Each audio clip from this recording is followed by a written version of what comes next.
I'm going to introduce you to Nisha Patel. Nisha's been with the Connecticut Department of Energy and Environmental Protection for almost 30 years, and I about fell over when I heard that. Nisha received her Bachelor of Science in Engineering and Master's of Business Administration degrees at the University of Connecticut and is a Connecticut licensed professional engineer. Her experience includes 20-plus years in the Water Permitting and Enforcement Division and roles which include conducting and overseeing various permit, inspection, and enforcement activities in the wastewater and stormwater programs, and 6 years in the Waste Engineering and Enforcement Division, which involves management and permitting and compliance assistant for enforcement activities for solid waste, hazardous waste, recycling, and pesticide programs. 2020, Nisha joined DEP's Municipal Wastewater Program as an Assistant Director and has been recently named Director of Water Planning and Management Division, which includes municipal wastewater, dam safety, and water planning programs. So give a round of applause for Nisha Patel. Sorry,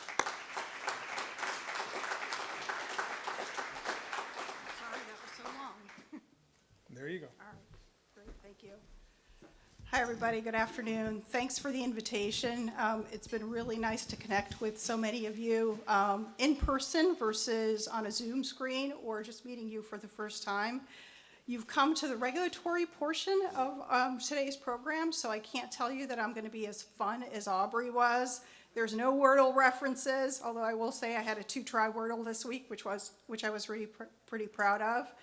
But hopefully I'll share a whole bunch of information that'll be helpful to you in terms of some of the big things that are happening in the municipal wastewater program these days. All right. Okay, so I'll start with, I think, the thing that most of you are wondering about, which is where is the department on the fiscal year 22-23 priority list? As I think many of you know, we did our last call for projects in very late of October of 2021. And at the time that we did it, we had an inkling of federal infrastructure funds. We didn't know the exact details of bill, but we knew that it was coming. So what we tried to do when we built that call for projects was to really sort of anticipate additional funds coming through, federal stimulus dollars, and embed that into our process and our priority list effort. So we ended up getting 100 plus submittals, and what we have done in the proposed priority list, which just got public noticed last week, was we included every construction-ready project that was submitted to us. In past years, we sort of drew a line in the sand in terms of the project proposals. We looked at the priority points that each project got, and based on how much funding was available, we decided what was fundable versus what may not be fundable based on available dollars. But this time around, in anticipation of additional federal dollars, and knowing that, our priority list effort is so critical to build the pipeline of projects that we ultimately fund, we included every construction-ready project proposal that was submitted in the draft priority list. We're in the 30-day comment period that exists for that priority list, and we're going to be doing an informational meeting come May 16th at 1 p.m. And during that meeting, we'll go through a very high-level summary of the priority list and then really open it up for receipt of comments. And so for those of you who want to use that venue as a way to offer your comment, you can do that, or you can submit a written comment to the email contact that was provided in the notice. Either way is adequate, so if you opt for the written comment submittal, you do not have to present yourself at the hearing, enter your comment into the record. And the comment period ends May 27th, after which DEEP will look at all the comments received. We'll see if there's any need to modify the priority list. And after that point, we'll finalize it, which we're hoping to do by mid to late June at the very latest. So I think you guys will have this presentation available. So everything you see in light blue are hyperlinks. So you'll see a link to the draft priority list when you follow that financial assistance hyperlink. And I think as I talked about, so this is the list that's going to serve us for the next 2 years of funding projects. And based on what we know from EPA at this point in terms of what's coming through the bipartisan infrastructure law, so bill in short, sometimes I hear it referred to as IJA too, but I'm going to go by bill. And so that has, when it comes to the SRF, the State Revolving Fund dollars, Connecticut's Clean Water Fund gets a chunk of money from the feds, and then we substantially augment with state dollars what goes into the Clean Water Fund. So as a result of bill, we're going to get about $22 extra million in fiscal year 22 and about 25 in fiscal year 23.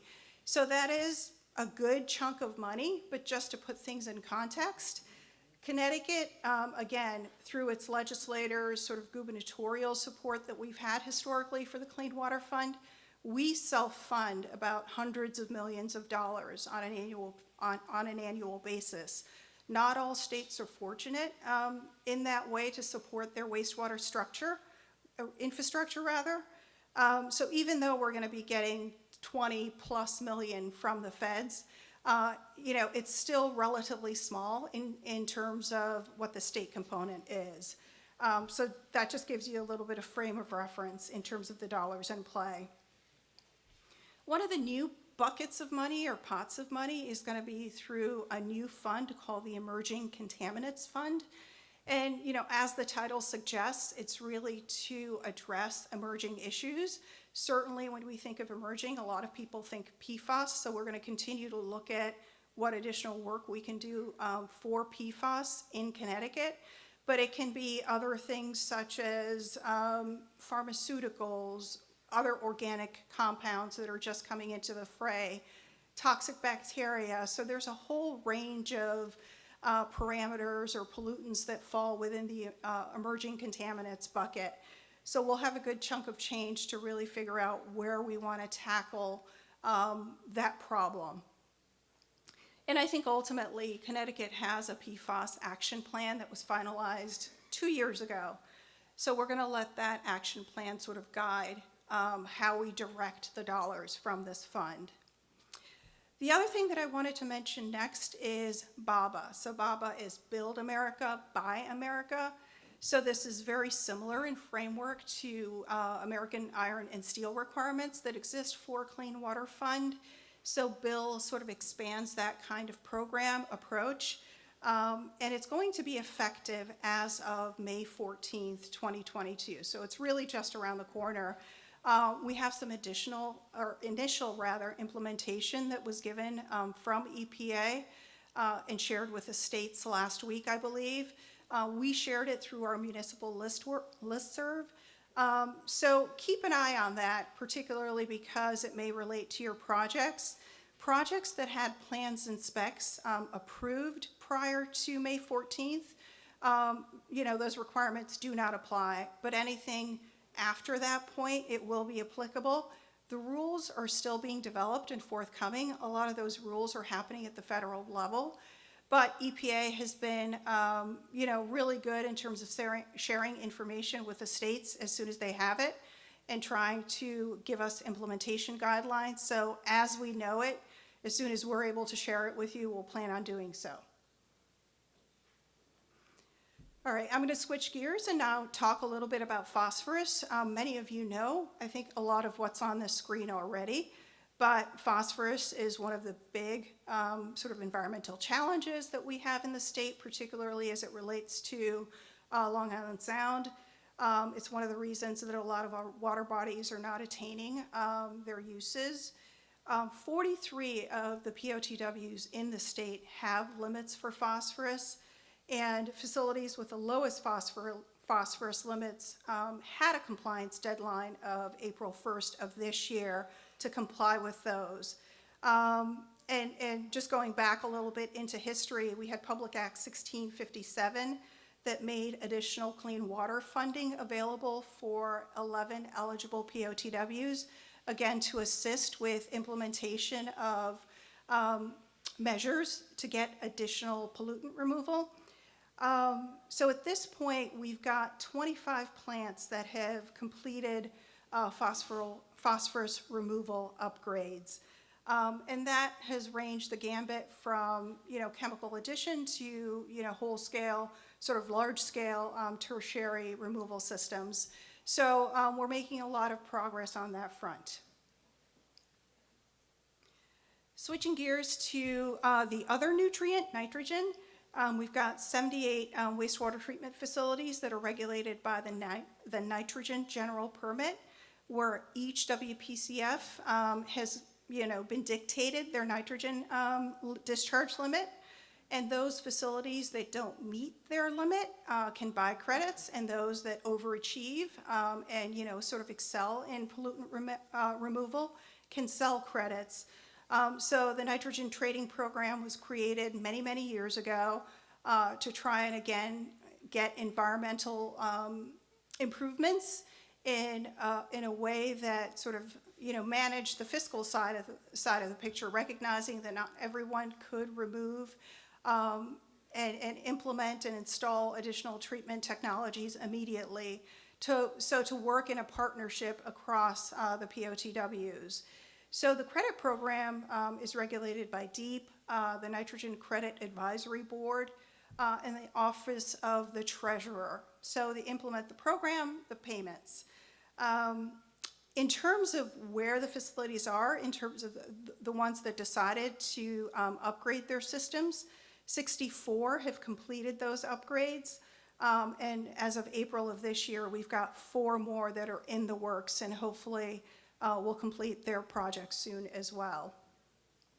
So each year, as a result of the trading program, we identify what the nitrogen credit value is, and recently we identified what the 2021 credit value was going to be.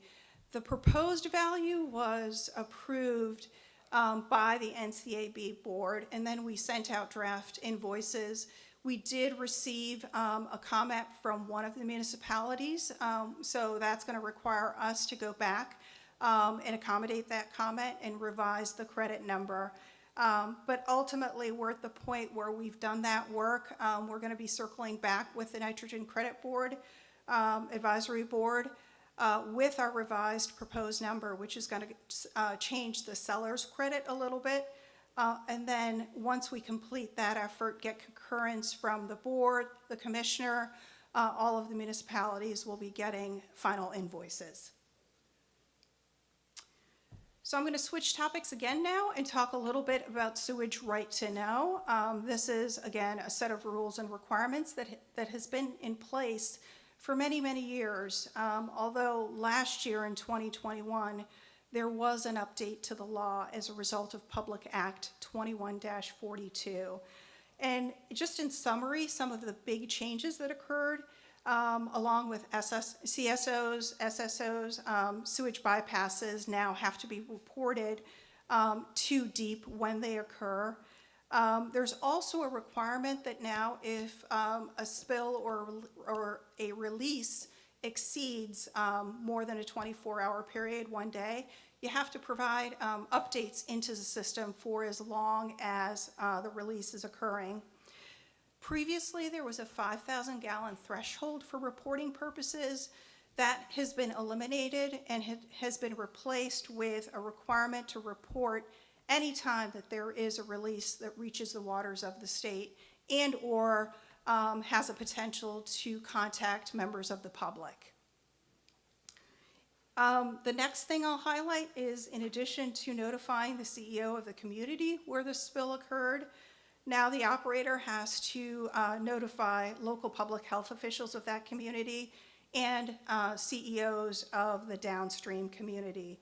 And then each municipality's CEO, as well as the local health official, are then responsible for disseminating that information and sharing it with residents and members of the public. And, there's flexibility in terms of how that communication happens. Municipalities can use social media, et cetera.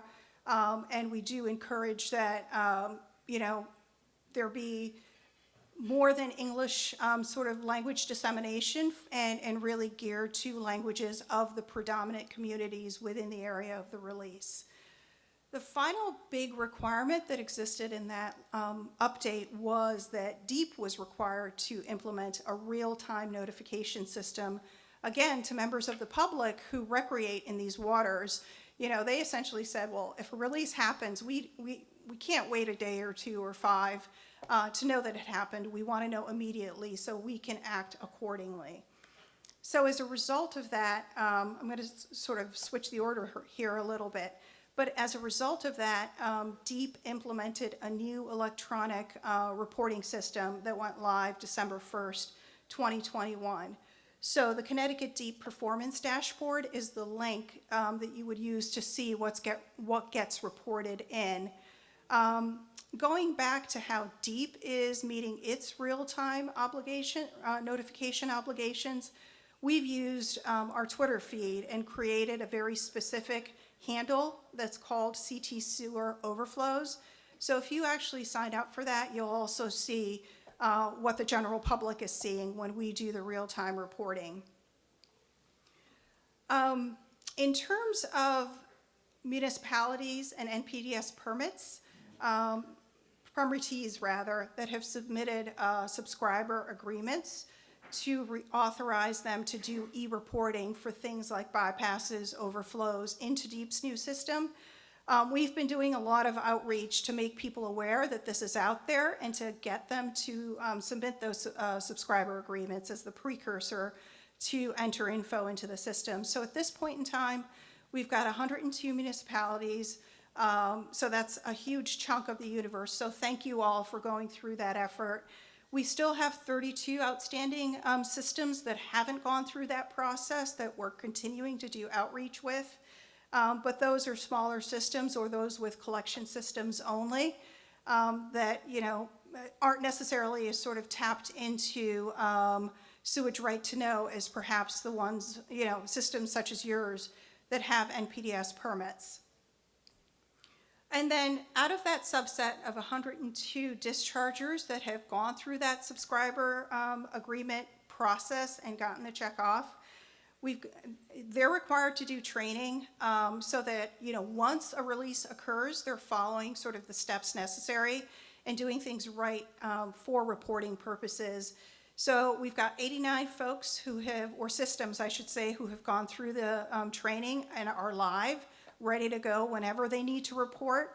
For the portion that hasn't completed it yet, we would say please do it as soon as possible because you don't want to have to go through that effort when you have an event occurring and you will not have time to be thinking about the reporting part of this because you're going to be managing the release and will want to have all hands on deck for that. So please take the training if you already have not so that you have the login, whatever else you might need down the road if a release should happen. And then the final link here is the 2022 annual report related to sewage right to know. This was, again, an obligation that DEEP had as a result of Public Act 2142. And this is really a high-level summary of how many releases occurred, what the sources or causes were, what water bodies were the recipients of those releases, and you know what municipalities it occurred in. And these are things that I think members of the general public might be interested in, but it's certainly things that are on the radar of a lot of the environmental groups in the areas as well. All right, I'm going to talk now a little bit about PFAS sampling at POTWs. So about a year or so ago, we started working on PFAS sampling at treatment facilities to really understand what was being conveyed through the collection system, what was showing up at treatment systems, and how it was sort of getting managed along the way through the various treatment processes. So in May of last year, DEEP selected Weston and Sampson, and they started to do sampling at POTWs. So we picked 35 POTWs to do this preliminary sampling at. And it was just sort of, the selection criteria were really based on, we wanted to see the spectrum of small, medium, large, get a handful of all of the different kinds of technologies that exist, get the right drainage areas in terms of a good mix of residential, commercial, industrial. So all of those factors were considered when we selected the 35. We did a set of warm weather sampling events last year. We did cold weather sampling earlier this year. And as we were doing the sampling at the actual treatment facilities, we also thought to include in-water, surface water sampling in the receiving streams downstream of the outfalls of the POTWs, again, to get a sense of what's happening in the environment, as well as how it's sort of impacting aquatic life. So we also grabbed fish tissue samples as a result of the sampling that occurred last year. So in terms of the overall study, we don't expect the final report to be out until late this summer. But what I will say is we got recently, relatively recently, some preliminary data with regard to that fish tissue sampling. The sort of data analysis, QA/QC, takes months and months because these are pretty complicated processes for sample quality and getting the results accurately. But we learned that within the Hockanum River, there was a subset of fish tissue samples that were rather elevated in terms of PFAS levels, more so than anything that we saw anywhere else, whether it was sampling in all of the different POTWs, effluent, the in-stream samples. There was just a concentration and an elevation of PFAS in this specific area in the Hockanum that we still don't know yet in terms of what's causing this hotspot, how pervasive it is. So there will be more study to come, but as a result of what this initial preliminary data we have shows, we did put out a consumption advisory in partnership with DPH. So that will likely, stand for the time being until we get data that indicates there's no longer a public health concern with fish consumption. But I will say that although there is the consumption advisory, there's not a concern with recreating in the waters or even fishing if it's catch and release. Because the data, all other data as it related to existing standards for in-stream quality were fine. There was nothing really causing alarm aside from the fish tissue samples. All right, I'm going to switch gears one more time and talk about a new general permit that's in development. And it's called the General Permit for Satellite Collection Systems. And to be clear in terms of what the universe of regulation is for this proposed or draft general permit, this is really trying to key in on the systems that are not permitted under the NPDES program. Because we have, a fair number, most of the collection and treatment systems in the state are permitted, but we've got about 41 systems that are collection system only, which then discharge to a downstream system, which ultimately treats the wastewater. So what we're trying to do with this general permit is to really focus on adequate operation and maintenance so that we know that the infrastructure as a whole is working to the best possible level to ensure that it's being protective, that systems, even if they're only collection systems, are being managed so that you're not having blockages, O&M issues that result in SSOs or other discharges that could be either an environmental or a health concern. So as I mentioned, the subset or the universe of this proposed general permit is about 41 municipalities in the state.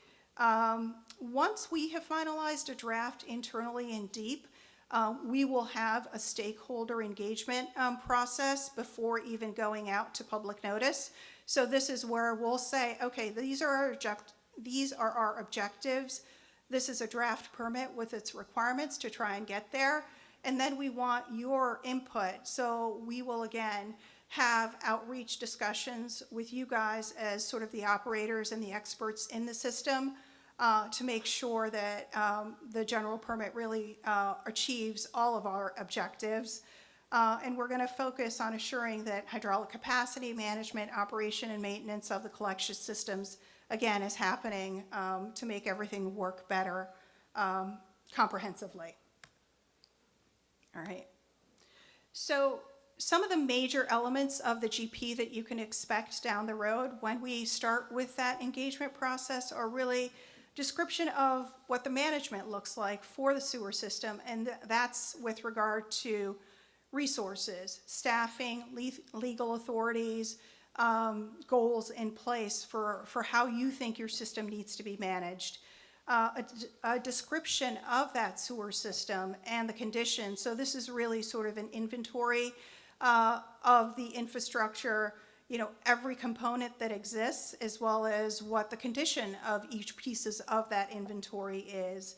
And then really developing a schedule for managing that inventory and all of the pieces of the infrastructure in an O&M plan that identifies what your preventative maintenance and monitoring program is going to be.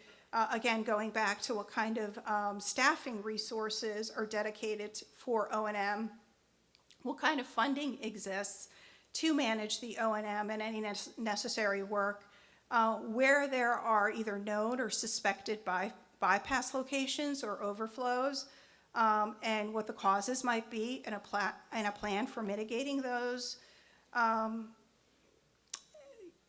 Description of, II and what you're doing to manage sources of II.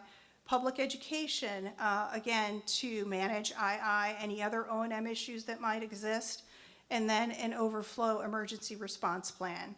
So again, that's sort of in a nutshell what you would see in a draft permit when we get to that point. I'm going to go backwards one and then just talk, this is the final slide, and I just want to give you a sense of where the department is. We are at what we've been calling sort of the silver tsunami, which is we've got a lot of folks who have worked for the department in the municipal group that have recently retired. So this is, these are folks that have decades and decades of institutional knowledge, expertise. So George Hicks, Roland Denny, Stella Marusin, and then last year, Steve Mawalo retired. So we've lost a lot of the program experts, and George and Roland were the two supervisors of the program. So we're recruiting for those positions, and we have also been in the process of hiring new staff to build up our ranks and our expertise again. So Anthony and Ueda, I'm going to ask both of you to stand because we've got two. Sorry to put you on the spot, but you'll be seeing them probably on Zoom or in person down the road. But they just started about a month ago. We've got one other person, Kareem Folger, who's going to start this Friday. And we've got another posting out too. So again, we're trying to build up our ranks, and we're really excited to have new folks come into the department. But we all know, right, wastewater, you just don't learn in a matter of, weeks or months. We have all taken years to sort of learn what we do. So we have a long road in front of us in terms of building up our ranks, in terms of really building up the knowledge base and the expertise, but I think we're well on our way. So we look forward to working with you all as we continue to do that, to move projects forward. And we ask for your patience in the short term. I think we're juggling a lot with the retirements, so we're doing the best we can. So if there's an email that you don't get a quick response to, that's why.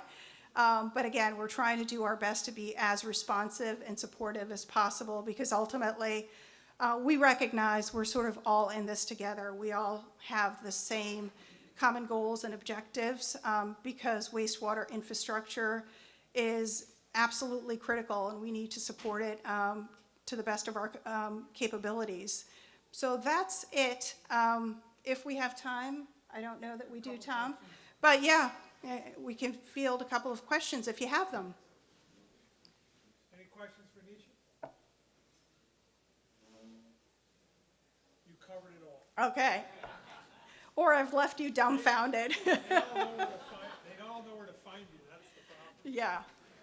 And I did not provide an email in this. I should have, but my email is nisha.patel@ct.gov. So if there's anything you think of, after today, don't hesitate to email, and, we'll be in touch. All right, thank you for your time.